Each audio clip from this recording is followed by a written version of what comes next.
എല്ലാവർക്കും ചെമ്പരപ്പൂവിൻ്റെ പുതിയൊരു വീഡിയോയിലേക്ക് സ്വാഗതം. നമ്മുടെ ചെമ്പരപ്പൂൽ വരാനിരിക്കുന്ന ഭാഗത്തിൻ്റെ വീഡിയോ ആണ് ഞാൻ ചെയ്യുന്നത്.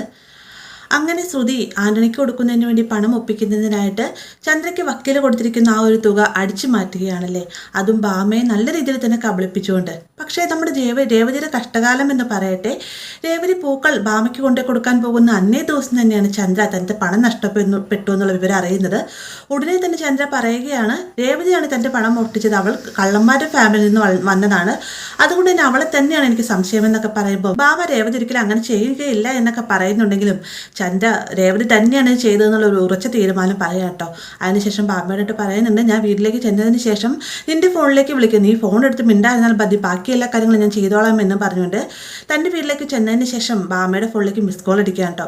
ഉടനെ തന്നെ ഭാമ തിരിച്ചു വിളിക്കുന്ന സമയത്ത് ചന്ദ്രയായി തന്നെ ഭാമയുടെ വീട്ടിലെ പണം നഷ്ടപ്പെട്ടുവെന്നും ഭാമയ്ക്ക് രേവതിയാണ് സംശയം എന്ന രീതിക്കൊക്കെ സംസാരിക്കുകയാണേ. ഇത് കേൾക്കുമ്പോഴത്തേക്ക് രേവതിക്ക് ഭയങ്കര സങ്കടമാവുന്നുണ്ട്. എന്നാൽ സച്ചി ആവട്ടെ ഉടനെ തന്നെ ചന്ദ്രയുടെ കയ്യിൽ നിന്ന് ഫോൺ മേടിച്ചതിന് ശേഷം ഭാമയോട് ദേഷ്യപ്പെട്ട് സംസാരിക്കുന്നൊക്കെ ഉണ്ട് കേട്ടോ. അതിനുശേഷം രേവതിനെ സമാധാനിപ്പിച്ചിട്ട് പിറ്റേ നേരം പുലരുമ്പോൾ തന്നെ ഭാമയുടെ അടുത്തേക്ക് ചെന്നിട്ട് ഭാമയിൽ നിന്ന് എല്ലാ സത്യങ്ങളും അറിയുകയാണ്. അതായത് ചന്ദ്ര ശരത്തിന്റെ കേസ് പിൻവലിക്കുന്നതിന് വേണ്ടിയിട്ട് 2 ലക്ഷം രൂപ വക്കീലിൽ നിന്ന് മേടിച്ചിട്ടുണ്ടായിരുന്നു. ആ ഒരു പണമാണ് നഷ്ടപ്പെട്ടതെന്നൊക്കെ അറിയുമ്പോഴത്തേക്കും സച്ചിക്ക് ദേഷ്യം അടക്കാനാകാതെ വീട്ടിലേക്ക് വന്നതിന് ശേഷം എല്ലാവരോടായിട്ട് ഈ ഒരു സത്യാവസ്ഥ തുറന്നു പറയാണ്ട്. ഇത് കേൾക്കുന്ന സമയത്ത് എല്ലാവരും തന്നെ ചന്ദ്രയെ കുറ്റപ്പെടുത്തി സംസാരിക്കുന്നുണ്ട്.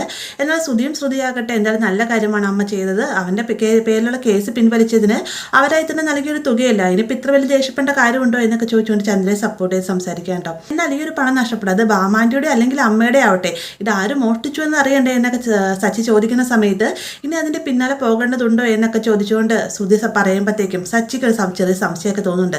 സച്ചി വേഗം പറയുകയാണ്, തീർച്ചയായിട്ടും കണ്ടുപിടിക്കണം, എൻ്റെ രേവതിയെ കുറ്റക്കാരിയാക്കിയതാണ് അമ്മ, അതുകൊണ്ട് തന്നെ ആരെ പണം മോഷ്ടിച്ചതെന്ന് എനിക്ക് അറിയണമെന്നൊക്കെ സച്ചി പറയുമ്പോഴത്തേക്കും പെട്ട അവസ്ഥയിലാവാണ്ട് ശ്രുതി.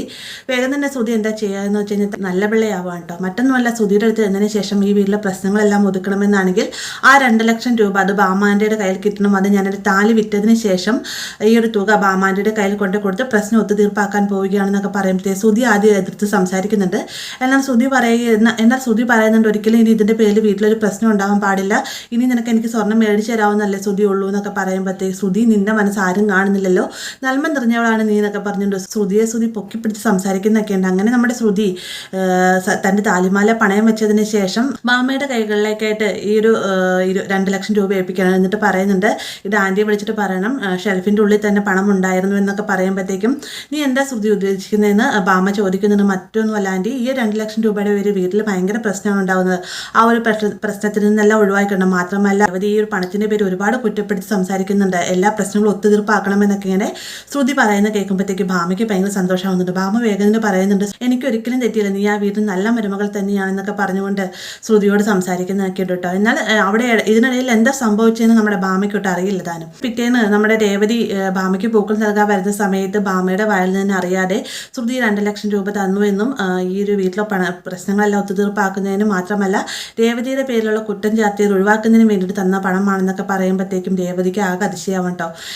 രേവതി വന്നതിന് ശേഷം ഈ ഒരു കാര്യം സച്ചിയോടും വർഷയോടൊക്കെ പറയുന്ന സമയത്ത് സച്ചി പറയുന്നുണ്ട്, എന്തോ ഒരു കള്ളത്തരം മണക്കുന്നുണ്ട്, അല്ലാതെ അവൾ ഒരിക്കലും രേവതി നിന്നെ സപ്പോർട്ട് ചെയ്യാനായിട്ട് ആ പണം നൽകിയില്ല, ഈ ഒരു പണം നഷ്ടപ്പെട്ടതിന് പിന്നിൽ അവൾക്ക് എന്തോ ഒരു കൈ ഉണ്ടെന്നൊക്കെയാണ് സച്ചി പറയുന്നത് കേട്ടോ. അങ്ങനെ ശ്രുതിയായി തന്നെ കെണിയിൽ വീഴ്ത്തുന്നതിനുള്ള ചെറിയൊരു ഇരയെ സച്ചിയുടെ കൈകളിലേക്കായിട്ട് ഇട്ട് കൊടുത്തിട്ടുണ്ട്. അപ്പോൾ ഈ ഒരു ഭാഗം നമുക്ക് വരാനിരിക്കുന്നതാണ്. വീഡിയോ ഇഷ്ടമായ ലൈക്ക് ചെയ്യാനും കൂടെ സബ്സ്ക്രൈബ് ചെയ്യാനും മറക്കരുത്.